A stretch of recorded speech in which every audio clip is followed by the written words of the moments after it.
बिस्मिल्लाहिर्रहमानिर्रहीम अस्सलामुअलैकुम। मेरा नाम है नवीद शेख और आप देख रहे हैं सुपर टीम यूट्यूब चैनल। इस वक्त जो मुल्क की सियासी सूरत हाल है उसमें दो चीज़ें छाई हुई हैं। एक डिप्टी चेयरमैन सेनेट के हवाले से जो पीटीआई ने JUIF को ऑफ़र कराई है, और दूसरा पीटीआई ने अब्दुल कादिर साहब को अपनी जमात में शामिल कर दिया है। ये वही अब्दुल कादिर साहब हैं जो एक बड़ी भारी भरकम अमाउंट के साथ सेनेटर मुंतखब हुए हैं। बड़ा रुपया पैसा इन्होंने खर्च किया है, और इस तरह इनकी जब से शमूलियत हुई है पीटीआई में, इमरान खान साहब ने आज इनको अपना झंडा भी लगाया है, इनके गले में डाला है। तो पता नहीं झंडा है कि फंदा है, पर जो भी इमरान खान साहब ने किया है, इनके आने से अब पीटीआई जो है अरबपतियों और करोड़पतियों की बाकायदा तौर पर जमात बन चुकी है।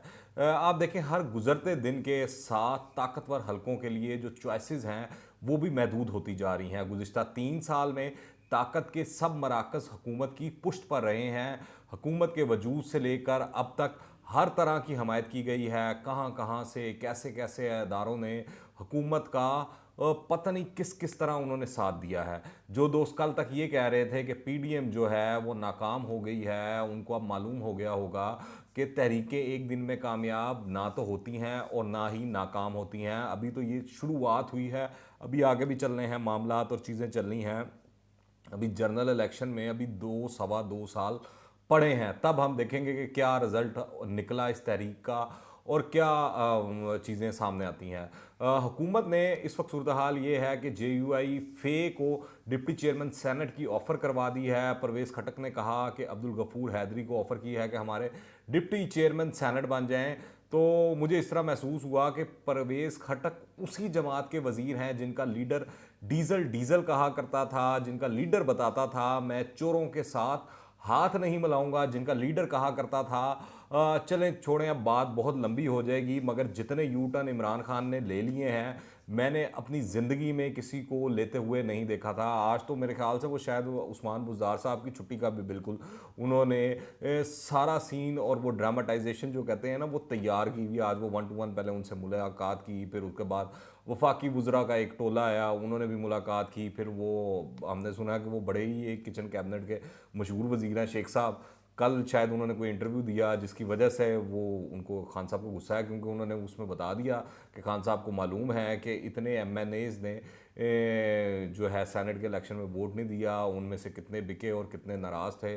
तो शायद खान साहब ने इस चीज़ का गुस्सा कर लिया और आज शेख साहब को उन्होंने लिफ्ट दी कराई। से पहले हमने देखा था कि असम्बली सेशन के अंदर खान साहब ने शेख रशीद को कहा चलो निकल, हाथ ही नहीं मिलाया। यानी कि दूसरी जानिब आप देखें, पंजाब की हुकूमत ने JUI फे की जो झेली तंजीम है तंजीम इंसारुल इस्लाम, उस पर पाबंदी आयद करने के हवाले से महकमा दाखिला पंजाब ने जो है समरी सूबाई काबीना को भिजवा दी है, और ज़राए ने कहा कि इंसारुल इस्लाम पर पाबंदी का फ़ैसला सूबाई काबीना से मंजूरी के बाद किया जाएगा। अब पता नहीं ये जो हुकूमत है या पीटीआई जो है बतौर जमात वो करना क्या चाह रही है। एक जानिब आप एक जमात का जो है वो डिप्टी चेयरमैन सेनेट लेना चाहते हैं, तो दूसरी जानिब इसी जमात की जो झेली तंजीम है उस पर पाबंदियाँ लगाने की तैयारी कर रहे हैं। मेरी इनकी सियासी फ़हम व फरासत अभी तक मेरी समझ में नहीं आई। वैसे एक इमरान खान साहब ने अच्छा काम किया है इस हवाले से कि जो सेनेट का इलेक्शन है उसमें उन्होंने परवेज़ खटक को सामने ले आया और उनको जिम्मेदारी दे दी है कि जो चेयरमैन सेनेट है उसका इलेक्शन परवेज़ खटक साहब लड़ें। तो ये एक ज़रा थोड़ा सा सेन फैसला इस हवाले से लग रहा है कि परवेज़ खटक साहब शायद अब पीटीआई के अंदर ऐसे आदमी हैं या जो सियासी कारकुन हैं और सियासी लीडर हैं जो कि ये जोड़ तोड़ वाली सियासत और मामला सेटल करना और बनाना आगे पीछे करना वो ज़्यादा बेहतर समझते हैं बनस्बत बाकी लोगों के जो इर्द गिर्द इस वक्त इमरान खान के मौजूद हैं। वे जो ये ऑफ़र कराई गई उस पर राना सनाउल्लाह साहब ने तो डायरेक्टली कह दिया है कि ये जो है पीडीएम में दरार डालने की कोशिश है, और जो पीडीएम है वो जो पूरी जमीयत उलमा इस्लाम है वो पीडीएम के फैसलों की पाबंद रहेगी। तो इसी वाले से जमीयत उलमा इस्लाम के जो हाफिज़ हमदुल्ला साहब हैं उन्होंने बताया कि डिप्टी चेयरमैन सेनेट के नाम के लिए शाहिद खाकान की सदारत में कमेटी बनी है। अगर हुकूमत की तरफ से ऑफ़र होती है तो पीडीएम फैसला करेगी, हुकूमत को मानते ही नहीं तो इसकी पेशकश को कैसे तस्लीम कर सकते हैं। इस हवाले से अब जो हाफिज़ साहब हैं उनके अपने बयानात भी आ गए हैं, चीज़ें आ गई हैं सामने, और इस पर जो पीडीएम है उसने भी मुतफ़िका उम्मीदवार लाने का फ़ैसला किया है। चेयरमैन सेनेट तो हमें पता है यूसुफ रज़ा गिलानी साहब लड़ रहे हैं, और नीचे जो है जमीयत उलमा इस्लाम के डिप्टी चेयरमैन सेनेट होंगे और जो अपोजिशन लीडर होंगे सेनेट में, वो मेरे ख्याल से नून लीग की नामजदगी है उसमें आ रही है, नून लीग की जानिब से वो नाम आएगा। तो जितने भी इस सेनेट में ओहदे हैं इस वक्त, तो जो पीडीएम के जो सरबराह हैं उसका हतमी ऐलान वही करेंगे। दूसरी जानिब जो है सेनेट में पीडीएम की अक्सरियत है इस वक्त, हुकूमत को अक्सरियत नहीं है। हुकूमत सेनेट में पीडीएम की अक्सरियत को तस्लीम करे, हुकूमती इत्तेहाद की सेनेट में पीडीएम से इस वक्त जो है नशिस्तें कम हैं, मगर इस तरह महसूस होता है कि इमरान खान साहब तमाम इखलाकियात और वो जितने दावे नारे और जो बातें किया करते थे वो सब कुछ भूल गए हैं, और अब वो आ रहे हैं, वो कह रहे हैं कि किसी तरह चेयरमैन सेनेट जो है उन्होंने अपना बना कर दिखाना है। और दूसरी जानिब आप देखें उनके जो वज़ीर हैं वो इस तरह के बयान दे रहे हैं कि जो चेयरमैन सेनेट है वो इस पार्टी का नहीं बल्कि रियासत का उम्मीदवार है। तो वो रियासत का उम्मीदवार कहकर शेख साहब का और उनके जो ये वज़ीर दाखिला हैं इमरान खान साहब के, उनका इशारा किस जानिब था। दूसरी जानिब आप देखें जो इलेक्शन कमीशन है उसने सेनेट इलेक्शन में यूसुफ रज़ा गिलानी की कामयाबी का नोटिफिकेशन रोकने की इस्तदा जो है वो मुस्तरद कर दी है। ये भी आज बड़ा जो है इलेक्शन कमीशन की जो हियरिंग थी उसके अंदर बड़ा शुगर लगा रखा। हमने देखा कि अली ज़फ़र साहब हैं, वो जो रिपोर्टर्स हैं वो बता रहे हैं कि अली ज़फ़र साहब अपना वो सारा मुद्दा और वो सारा जो है वो केस बयान कर रहे थे, तो वो पीछे से वो पीटीआई के एक नए एमएनए बने हैं फैसलाबाद से, तो वो कान में खुसर खुसर खुसर खुसर खुसर खुसर करी जा रहे थे, इस तरह शो कर रहे थे जैसे वो उनको बता रहे हैं कि केस लड़ना कैसे है और मामला चलाने किस तरह है। फिर उनको स्नब किया गया अली ज़फ़र साहब की जानिब से, ये भी हमने सुना है। दूसरी जानिब वो जो है इलेक्शन कमीशन ने तो वाज़ह तौर पर कह दिया ना कि अली हैदर गिलानी की वीडियो में पैसों का जिक्र है और ना ही टिकट देने का जिक्र है। जिन 16 लोगों की बात हो रही है इनके नाम कमीशन को दें, मवाद के साथ मुतलका अफराद को भी फरीक बनाएं। तो अब इलेक्शन कमीशन ने उठा के जो गेंद है पीटीआई के कोर्ट में फेंक दिया। अब देखते हैं पीटीआई और इमरान खान साहब उन 16 लोगों के नाम देते हैं कि नहीं, उनको सामने लाते हैं कि नहीं।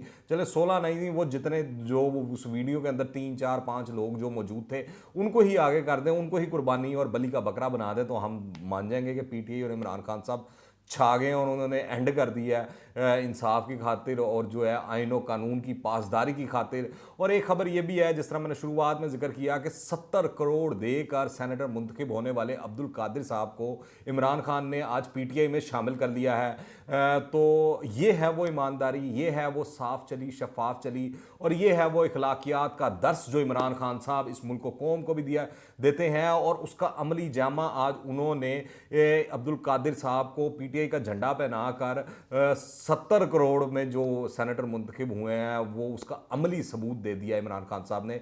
ये वही उम्मीदवार हैं जिनको पहले पीटीआई ने नामजद किया, तो जब बहुत ज़्यादा शोर शराबा हुआ तो इमरान खान साहब ने अवामी प्रेशर और पार्टी के अंदर प्रेशर की बुनियाद पर इनसे टिकट वापस लेके किसी और को दे दिया। उसके बाद ये आज़ाद उम्मीदवार खड़े हो गए और पीटीआई के तमाम लोगों ने इनको वोट डालकर, और जो इत्तेहादी जमात है बाप वाले, उन्होंने वोट डालकर इनको सेनेटर मुंतखब कर दिया और आज ये पीटीआई में शामिल हो गए हैं। तो ये है सियासत जो इमरान खान साहब अपनी ही जमात, अपने ही सियासी कारकुन और अपने ही लोगों के साथ खेल गए हैं। दूसरी जानिब आप देखें चेयरमैन सेनेट की दौर जो है अब एक इम्तिहान बन चुकी है।